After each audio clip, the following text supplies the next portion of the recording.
All right. Well, this is streaming on YouTube. It says it's lost access to Facebook, but that's okay. We're on YouTube. So, Wes, welcome to the Constructive Liberty Podcast. Yeah, Ken, thanks for having me. Yeah, awesome. So, you when you sent in your application to be on the show, I did a little bit of background research on you because what kind of host wouldn't do that? But my audience doesn't know who is Wes Woodhouse. So, give us a little bit of background. Yeah. So as I always say, I'm a husband. I'm a father to two little girls. I run marathons, and then I have been flying fighters for the Air Force for the last few years. And then I also run. It's called the Vector Mastermind Group. It's a group of men who are looking to live a life of purpose through wise counsel and accountability. So got a lot going on. The two girls keep me pretty busy, but I Yeah, love it. that's a full-time job all by itself, isn't it? Exactly. But it's awesome. Yeah. So fighter jets. Wow, that's the dream of every kid. How tell us a little bit about that. How did you come about that? Yeah, well, when I was in eighth grade, that was we lived under the approach path for Chicago O'Hare Airport, and I'd always grown up watching the airplanes and wanting to be a pilot. And then it was eighth grade when I put the two together between the military and aviation, and I was like, you know what, might as well just have the military pay for my flying. And it's as a kid, I was like, I want to fly F-16s, I want to fly fighters and everything. So. That was good timing though, because it was right before going into high school, and I had that vision of what I wanted to do when I grew up, essentially after college, and so I was able to work through high school with a vectored focus on specifically what I needed to do to achieve my goal, and that carried me through high school, into college, through college in order to get a commission in the Air Force as an officer, and then from there getting into pilot training. And doing well enough to be assigned a fighter. I'm continually humbled by the privilege that the Air Force gives me to fly fighters on a daily basis. It's quite the experience, and it's very fulfilling. I love my job, and we do some good work for America too. So that's good.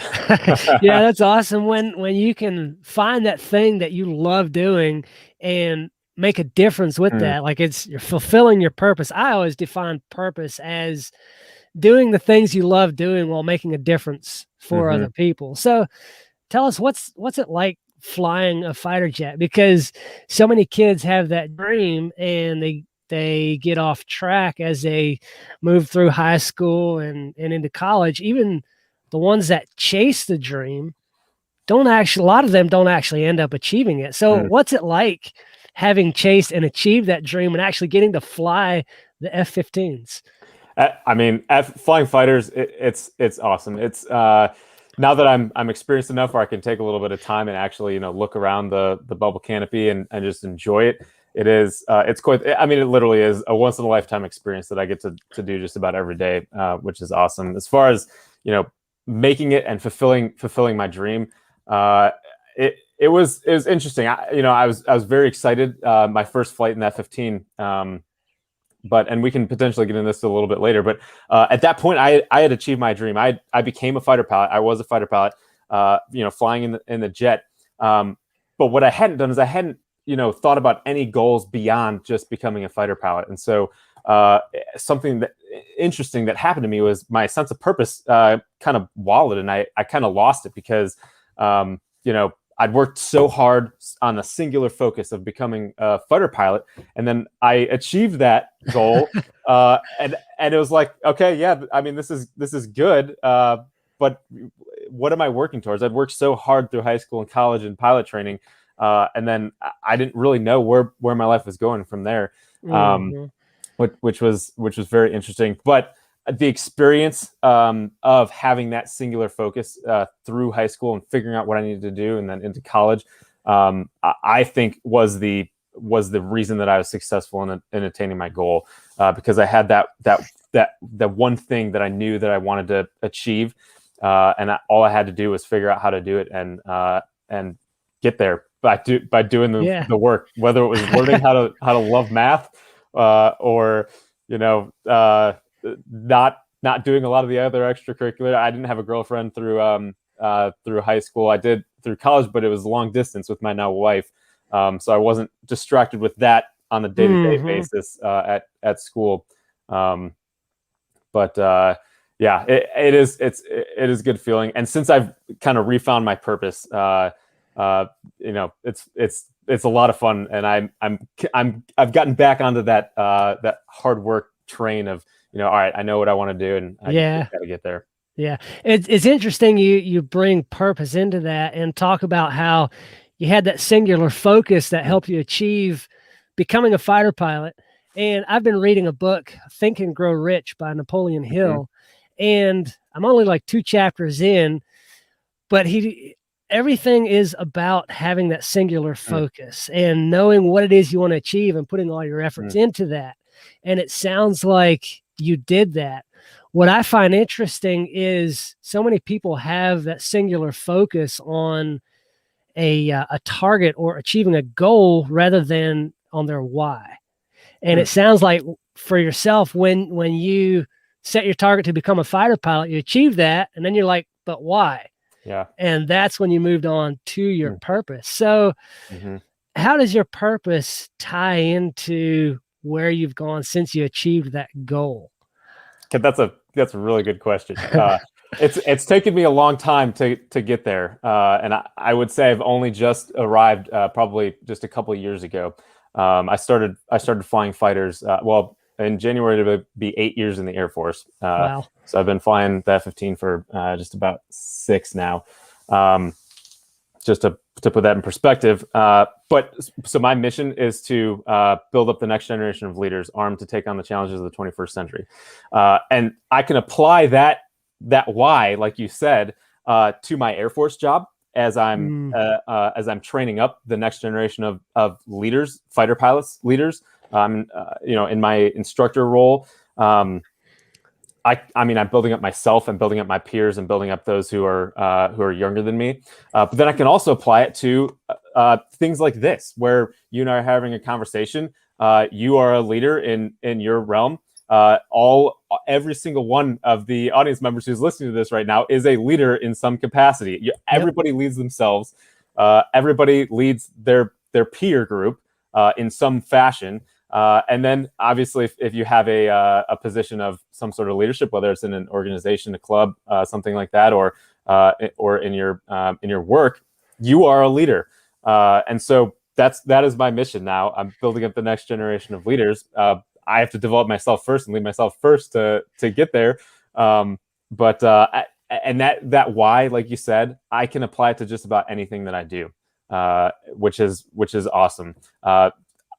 And sometimes it's difficult to keep that singular focus. I've got the Air Force job, and then I've got my other stuff. So that sometimes is a bit challenging to balance, as well as my family. Then, like we talked about, my wife and my 2 little girls.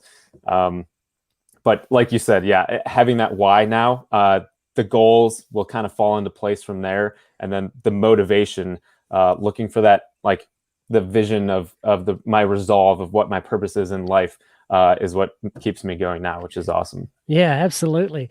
So I imagine, going through all that training, flying, it says here over 100 combat missions, and then coming through that and becoming the leader you are today, helping develop the next generation of leaders. Imagine you've faced a lot of high stress situations, and especially in the cockpit, combat missions and all that. How do you, in that moment, stay focused on accomplishing the mission amidst all the stress? That's a good question. Yeah, lots of stress goes with the job, both mentally and physically, which is unique about flying fighters.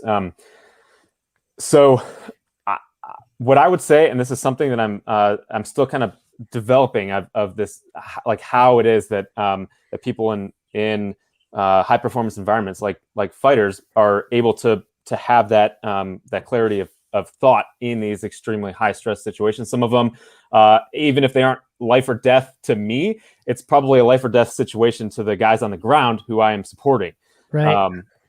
So I think the biggest key to that is not what's going on in the actual moment. It's all of the training and all of the attention that you put on your training up to that point. If I don't if I haven't been studying the systems in my aircraft and understand exactly how to use it to employ it tactically, as well as, hey, what if one of the tanks isn't feeding correctly in my jet? I need to know how to recognize that and then make a decision on, all right, is this something that I need to divert attention to right now, or is this something that I can make a note of and then, okay, we'll hold off on that. I need to come back to that, but right now there's a more pressing situation that I need to address. Making those just little decisions, it doesn't happen without that volume of training that you've done up to that point, and putting yourself in kind of simulated stressful situations in a training environment, where whether that's an actual simulator or in the aircraft, just on a training range, where you're putting yourself in a high stress situation, but at the end of the day, nobody's actually shooting missiles, nobody's actually on the ground, potentially pinned down in a firefight or something like that. And at the end of the day, if you pork it away and you wholesale fail, we'll land and we'll go into the debrief and we'll watch all the tapes and we'll talk about, all right, what went well, what went wrong? Was it the plan? Was it the flight leadership out there? Was it your execution of the tactic of whatever we were supposed to be doing? That feedback loop in training is what really makes you grow. In high school, it was you take a test and then you get immediate feedback on that test. How are you doing in math? Oh, I got a C on my math test. That's a little bit of feedback saying, you know what, maybe I need to divert a little bit more attention to studying that, and maybe divert a little bit of attention away from something else. But it's the feedback loop, and it's all of the attention and the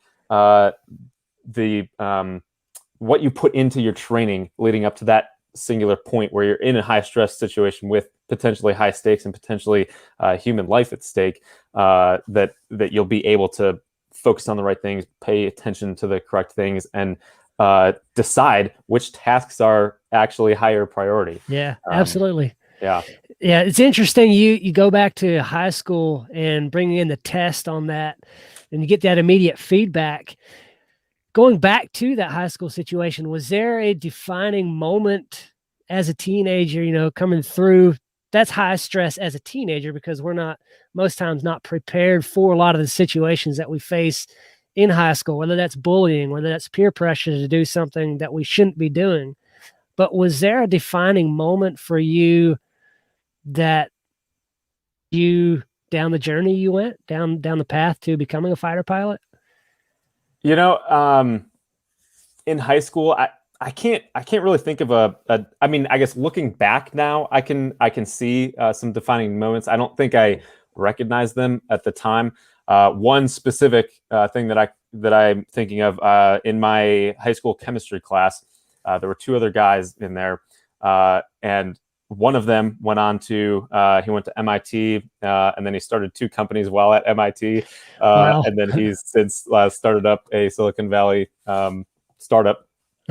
Really smart dude. Yeah. And then the other one works at a government contractor building weapons for the Air Force and Army. But during high school, in that high school chemistry class, I was not the smartest kid in class. I was not even close. And I had to work hard to get the grades that I did. But these two guys, the three of us, we had some competition going. We were driving each other. We would, like, regardless of what grades we got, we would, like, read each other's lab reports and talk about, oh, dude, like, that was a really good thing you put in there, or what are you doing? You got all these spelling errors, and what's going on with this, that, and the other. I had those two other guys in my chemistry class and my physics class, and I can say without a shadow of a doubt, I did as well as I did because of those guys. If it hadn't been for those two guys and the competition that we had going, I don't think I would have done nearly as well academically in those two classes. Which, I mean, what's the repercussions of that? And here's a note for any of you guys who are in high school and want to become an officer in the military, and maybe fly fighter jets or something similar. And I can speak for the Air Force specifically. Grades counts for well over half of the metric for whether you get a scholarship for college, whether you even get admitted to an ROTC program or one of the service academies, and then once you're in college, grades is over 60% of the metric for should this guy go to pilot training or not. It is heavy on the academics. So without getting those good grades in chemistry and physics, I don't know. Maybe I wouldn't have gotten a scholarship. Maybe I wouldn't have been accepted to the ROTC programs at the college that I ended up going to, and on from there. So again, I did not recognize that at the time that was happening, but I think that was a defining moment. Is that competition and that forcing me to, really get in the books and study. And I hated chemistry. I did not enjoy chemistry. Physics, math, I enjoyed a little bit more, but definitely not chemistry. I think a lot of us can agree with that. I didn't enjoy that either. Math was a little more my jam in high school, but it's interesting. You talked about, go ahead. I was going to ask, is there any defining moments that you had during high school that kind of like steered you to where you are today? Well, it's interesting you asked that. Like I actually didn't graduate high school, never went to college.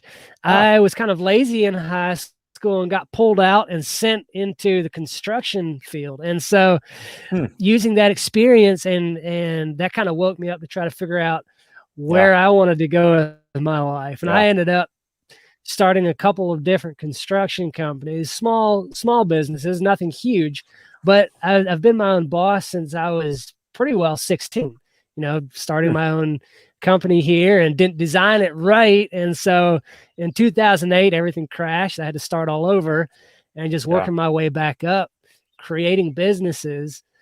That's really what I guess catalyzed me into trying to help teens find their path. And so that's what that came out of. I would say that was probably my biggest defining moment as a teenager. Absolutely. But I was interested in, you mentioned the kind of the accountability and the just, I guess, the people pushing behind you in high school to excel to the next level. Is that what led you to starting the Vector Mastermind group?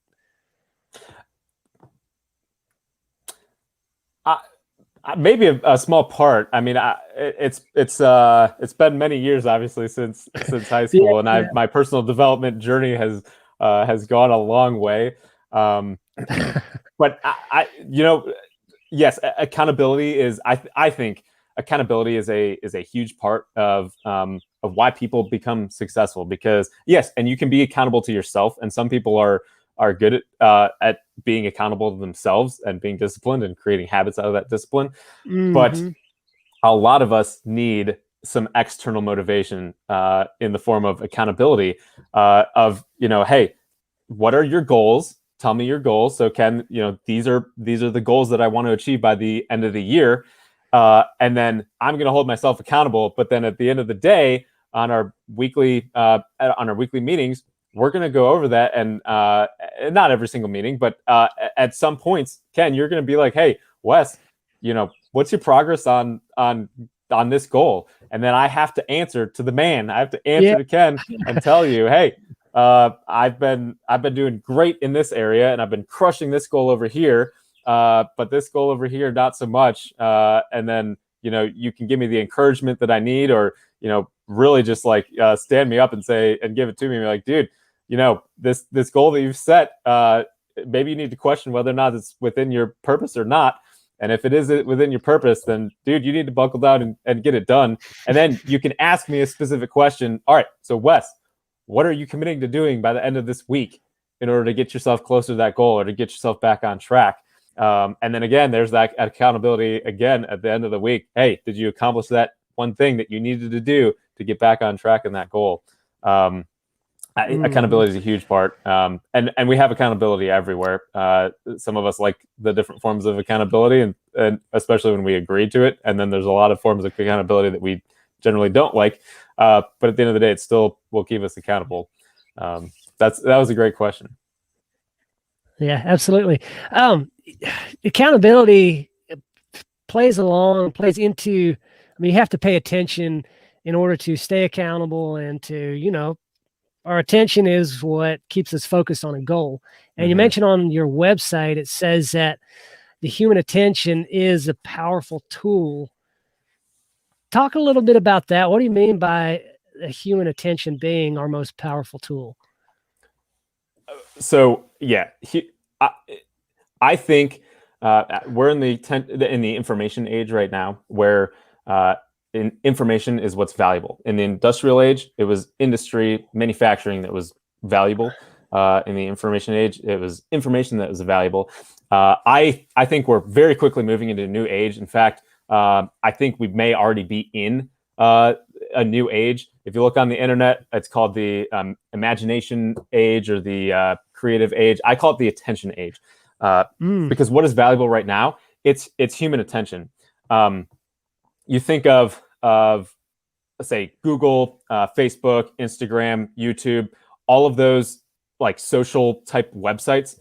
They are feeding off of human attention. They actually design their apps and programs to use your human psychology against you, to get you to keep paying attention to that specific app, the feed, the endless scroll, the death scroll.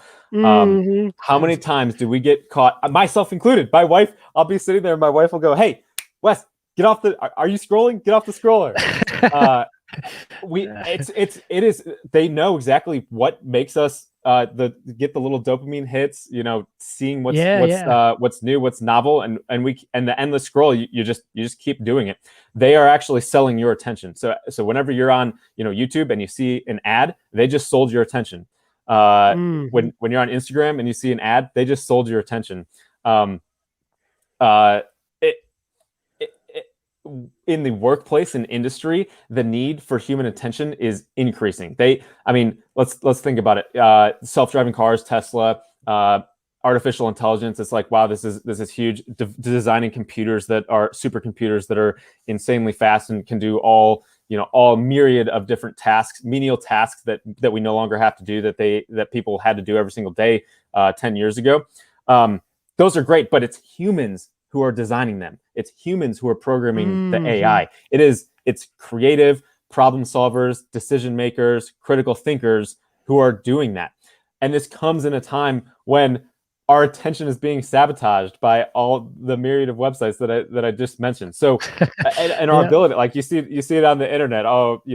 The average attention span of a human is now less than a goldfish or whatever. Right. But at some level, it is true. Our attention span is going down as we're so used to always seeing something novel and just scrolling and scrolling. So our ability to pay attention is going down, where the need for human attention is going up, creating this gap.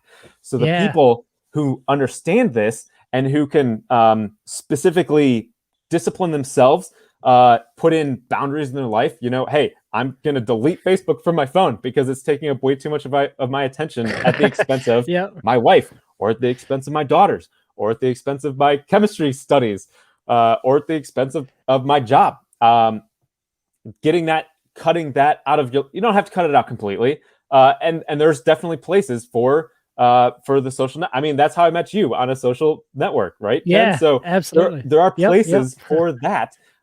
We need to make sure that we are taking control of our attention and not letting Mark Zuckerberg or Jeff Bezos or whoever else take control of your attention and use it for what they want to use your attention for. It is a huge deal. And it's something that I wish I would have learned and realized a long time ago.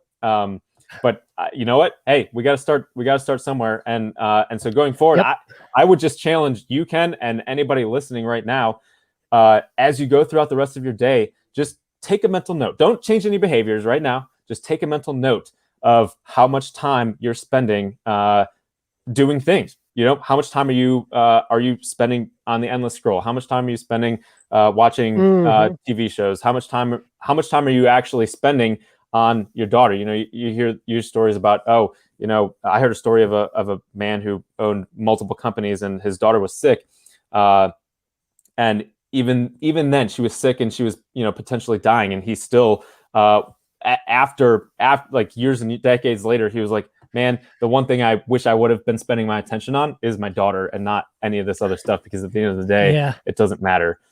So just take a note of where your attention is. Don't change any behaviors right now. Just take a note as you go throughout the day. That's my challenge for you guys for this podcast. Yeah, it'd be interesting too. I don't know if you've ever tried this, to download an app that actually tracks where your phone attention goes. I mean, like, just, I spend a lot of time on my device right here. It's always in my pocket or within reach. But to actually track how much time I spend on an app at the end of the week, like, I don't like getting back that I spent 6 hours on Facebook this week. I'm like, what? Like, it's a shocker. It's just time wasted, unless you're making a difference, which most times, times you're just getting into an argument online or something. It's might as well go beat your head against the wall. Or reading arguments, because those are the funnest things to read. right. Yeah, I won't say I don't. I do stir up some storms from time to time. I like seeing where things go, but yeah. Anyway, so talking about how we spend our time, either scrolling on our devices or watching TV, or we've got so many things that try to steal that attention, that time from us. As someone who is a fighter pilot and an entrepreneur, how do you manage your time on a daily basis?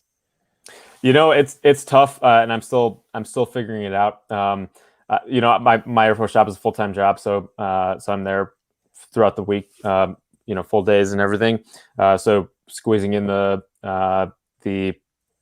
side hustle stuff on the side, while making time and attention for my wife and kids, and even the dog. Sometimes I feel bad because we don't take the dog on as many walks anymore. My poor dog.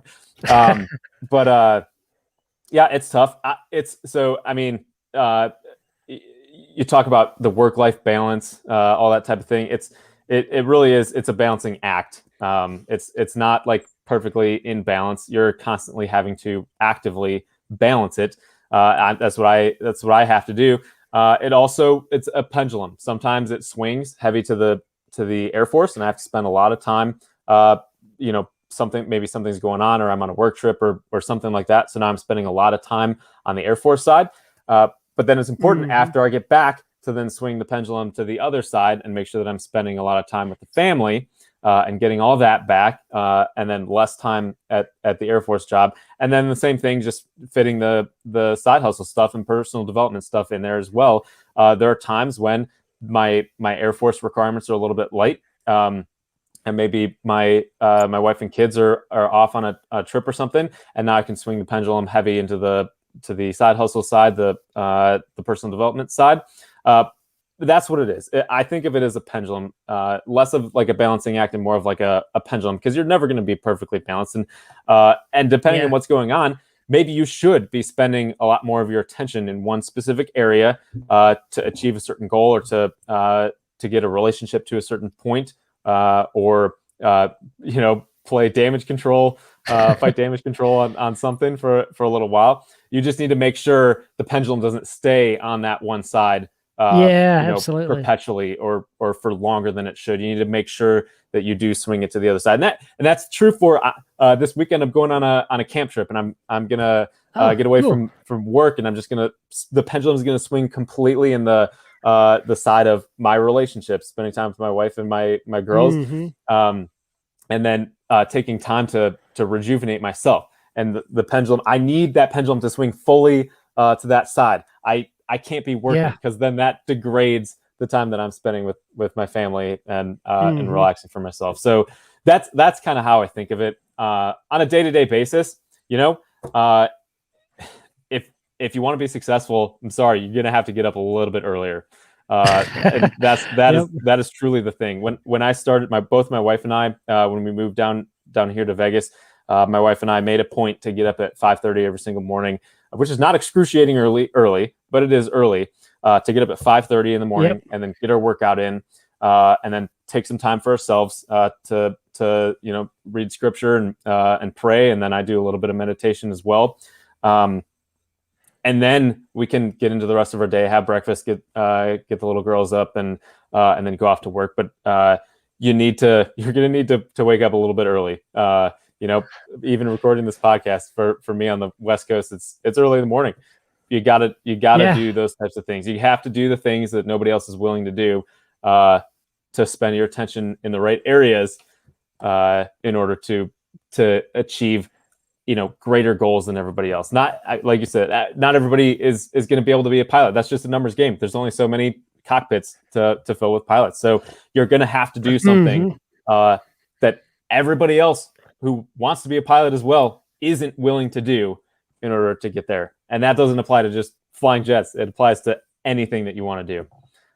That is what I would say to that. Yeah. Think of it as a pendulum, not so much like a seesaw. Yeah. I like that. That's a very good analogy. I think that'll help a lot of people with having that. Often when we build a picture or a model in your mind, you can better visualize something and how that applies to time management. That's really good. If you could travel back in time and approach yourself in high school, what piece of advice would you give yourself to in order to build the life that you want to live? Like, what's that one thing that you would say to yourself? That's a phenomenal question. I think the biggest thing that I would say is I worked pretty hard. Thankfully, I don't have a whole lot of regrets from my time in high school. I think the biggest thing I would say is I wish I would have started reading, like reading personal development type books earlier. I hated reading. In my early childhood, I read a bit of fiction, and then throughout high school and college, I basically didn't read anything because I was so singularly focused on achieving, on getting good grades and becoming the leader that I needed to be, and checking all the boxes that I needed to for getting to where I wanted to go. I would have read not a lot, like just maybe even a couple books a year. But I would have taken a little bit more time to read and actually develop myself outside of just academics. That is the one thing that I'd go back and give my 15-year-old self for advice. Yeah, that's great advice. I wish I had learned to read personal development at a younger age. I always loved reading. My family was huge readers. On a Sunday afternoon, every single one of us in the family would be engrossed in a book. Like, that's awesome. You didn't talk to us because we were in books, but that's awesome. It was always fiction. Like, I wish before the last 5-10 years that I had gotten into that personal development, something to help me improve my time management, my leadership, my relationships. That's developing yourself is huge. It is. And I think it expands your mind. It opens your mind up to the possibilities. And humans, we are complex organisms, and we are capable of so much more than I think we just innately realize. And sometimes it takes multiple different authors, podcasters, whatever it is, to tell you the same concepts in a slightly different way before you internalize it and you realize, wow, yeah, okay, I could actually, here's the path for how I can do this. I can actually do this. Let me think a little bit bigger, work just a little bit harder, but in the right direction, and see where it takes us. Yeah, that's awesome. So we're getting to the end of our time here. What advice would you give to somebody listening who is like, yeah, I hear what you're saying, but man, I've tried different things. I've read the books. I just, it doesn't seem like things fall into place for me. What advice would you give to that teenager who's looking to take the next step, but doesn't quite know where they want to go with their life? That's great. I found myself there many, many times, and I'm sure I will find myself there many, many times in the future. Biggest thing I would say, stay the course. Stay the course. Eventually, and I'm a perfectionist. I have paralysis by analysis tendencies. I have let me just read another book, or let me just take another course, or I need to find another expert, or something like that. But at the end of the day, you'll just have to do it, and you have to know it's not going to be perfect. I'm not going to auto win on my first attempt. It takes time. But get, like I talked about earlier, that feedback loop, always debrief yourself, test a little bit, and then get that feedback and debrief. Okay, I tried this out. Did it work? Maybe it worked for some other people, but maybe it won't work for me. Maybe I have to try something else, or I just haven't found the right method yet. But if you're not testing and you're not actually getting in the arena and doing something, you're never going to know what works and what doesn't work. Take a look at any successful person. There are some people who they tried the one thing and they were super successful. And the reason that you hear about so many of them is because they're the ones who write the books and talk about it. The people who took years and years of trying different methods before becoming successful in whatever vein it is. You just don't hear about those, but those guys are the majority.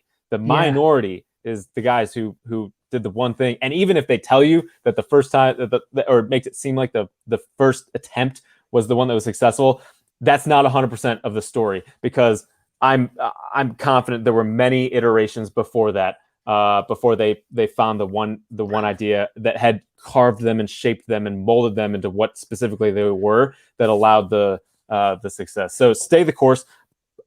Keep on educating yourself, but you got to get in the arena. At some point, you just have to do it. You're not going to look perfect, and that's fine, but you got to make it happen, because 90% of everybody else is just never going to put their 2 feet in the arena and make it happen. So I have to tell myself that all the time too. I constantly have to tell myself that. Yep.